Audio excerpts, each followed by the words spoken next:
Go-go is a African percussion groove, originated from the motherland, of course, but founded in Washington, D.C. by Chuck Brown.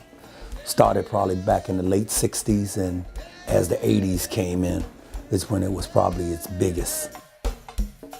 It's homegrown, and it's something that's been going on for 30 years. Plus, it's a rhythm that's heard nowhere but Washington, D.C. It's what we grew up in, like New York had rap and hip hop. We had our own style of music right here. Why is it called go-go? Like I said, it's associated with something that's continuously going, keeping the beat going for 2-3 hours at a time without taking a break. Go-go is a mixture of rhythm and blues. You have a little, jazz notes in there. But the main source of go-go is percussion. It's the drums, it's the congas, and along with percussion, cowbells, and things of that nature. So that's the basic foundation of the go-go sound. In order to keep the people on the dance floor, they would play a percussion beat, so people still dance while they formulate and got ready to do the next song. After a while, that beat in between the records became almost as popular as the songs themselves. The go-go genre is beat driven. Any genre of music can fit on top of that beat.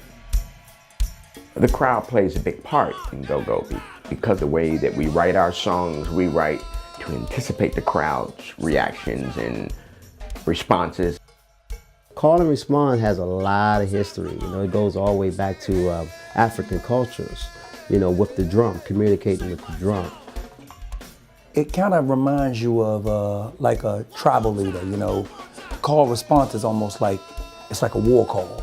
Back in the day, they played a certain beat that caused the people to rise up and get ready for war. We're doing it through music and sending the same vibes. And so when people hear that sound, they get up and prepare to respond to the tribal leader.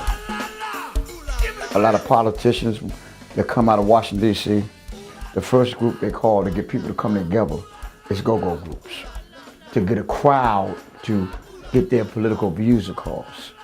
And that's the importance of go-go, and that shows the power of it, because without us, they would have small turnouts.